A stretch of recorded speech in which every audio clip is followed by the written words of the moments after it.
ढाका विश्वविद्यालय ने पाकिस्तान से आने वाले छात्रों के लिए अपना दरवाजा एक बार फिर से खोल दिया है। तो ये ढाका विश्वविद्यालय जो है इसने रोक लगाई हुई थी पाकिस्तान के छात्रों पर, जिसे अब हटा दिया गया है। अब पाकिस्तानी छात्र वहां जाकर एक बार फिर से पढ़ाई कर सकेंगे। यूनिवर्सिटी की ओर से पाकिस्तानी छात्रों के एडमिशन पर बैन हटा दिया गया है। पाकिस्तान के छात्रों के लिए ढाका यूनिवर्सिटी में यह बैन 10 साल पहले लगाया गया था, जिसे अब हटाया गया है। 10 साल से इस यूनिवर्सिटी में पाकिस्तान के कोई भी छात्र जो है वो एडमिशन नहीं ले पा रहे थे। यूनिवर्सिटी की प्रो वाइस चांसलर प्रोफेसर ने बताया है कि 13 नवंबर को यूनिवर्सिटी के वीसी नियाज अहमद खान की अध्यक्षता वाली बैठक के बाद ये फैसला लिया गया। नियाज अहमद खान ने बैठक में प्रस्ताव ढाका यूनिवर्सिटी संघ के सामने रखा, जिसके बाद इसे सर्वसम्मति के साथ मंजूर कर लिया गया। वहीं शेख हसीना के भारत जाने के बाद बांग्लादेश में चल रही मोहम्मद यूनिस की अंतरिम सरकार की ओर से यह कदम पाकिस्तान सरकार के साथ बातचीत को सकारात्मक तरीके से आगे बढ़ाने की वजह से उठाया गया है। ढाका यूनिवर्सिटी की नई पॉलिसी के तहत अब पाकिस्तानी छात्रों को बांग्लादेश की ढाका यूनिवर्सिटी में दाखिला मिल सकेगा। इसके साथ ही बांग्लादेशी छात्र भी पाकिस्तान जाकर किसी भी कोर्स की पढ़ाई कर सकते हैं।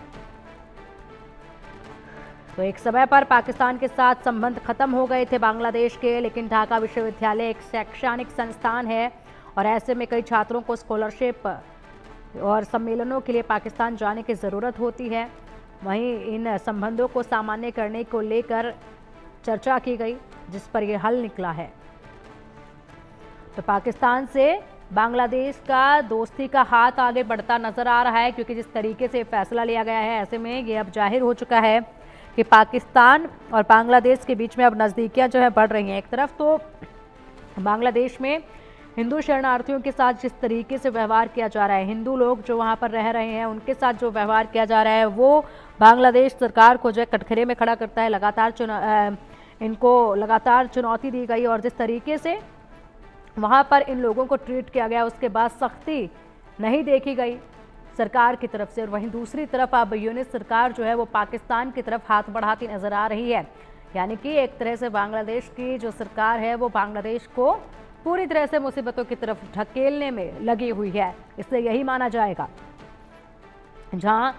पूरी दुनिया पाकिस्तान से किनारा कर रही है, तो वहीं बांग्लादेश पाकिस्तान के करीब जा रहा है। अधिक अपडेट के लिए हमारे सहयोगी अजय चांडियाल हमारे साथ जुड़ गए। अजय, पूरी दुनिया पाकिस्तान से किनारा करके बैठी है और बांग्लादेश जो है पाकिस्तान की तरफ दोस्ती का हाथ बढ़ा रहा है। पाकिस्तानी जो छात्र हैं वो बांग्लादेश में 10 साल बाद एक बार फिर से पढ़ाई के लिए जा पाएंगे ढाका यूनिवर्सिटी में। 10 साल से बैन था इस पर।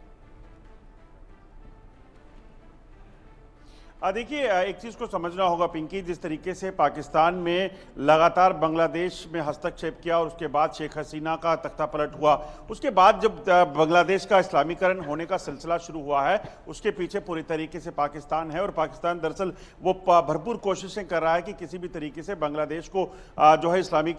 देश जो है वो घोषित किया जाए, बनाया जा सके। और आप देखें जिस तरीके से वहाँ पर हिंदुओं पर अत्याचार हो रहे हैं, उनको टारगेट किया जा रहा है। और अब वो कहीं ना कहीं पहले से इशारा कर रहा था कि पाकिस्तान की मंशा वहां पे क्या हो सकती है। और आप देखें बांग्लादेश के वो स्टूडेंट जिनको पाकिस्तान में पढ़ाई जो है उनकी बैन थी, नहीं जाते थे वो, मगर पाकिस्तान ने उसके रास्ते खोले हैं। तो उसके पीछे की वजह यही है कि पाकिस्तान और बांग्लादेश के बीच में एक वापिस जो संधि का दौर है वो शुरू हुआ है। और कोशिश ये कर रहा है पाकिस्तान की किसी भी तरीके से बांग्लादेश में जो है वो अपनी पैठ बना सके। और उसके बाद जो बांग्लादेश पाकिस्तान से अलग हुआ था, जो पुराना दर्द उसके दिल में है, उस दर्द का मरहम कहीं ना कहीं ढूंढने की कोशिश की जा रही है।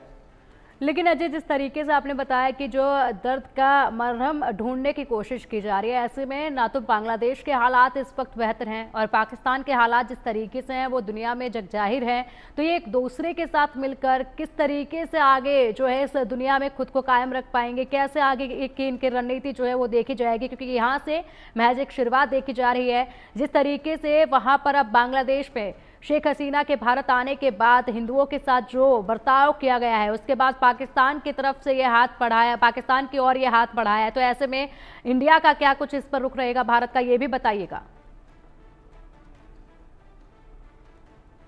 देखिए, जिस तरीके से ये हो रहा है वो उसके बाद भारत ने पहले ही इस चीज़ को साफ किया है कि पाकिस्तान जिस तरीके से बांग्लादेश में उसने जो किया है उसकी जो नीति है वो साफ दिखाती है कि वहाँ पर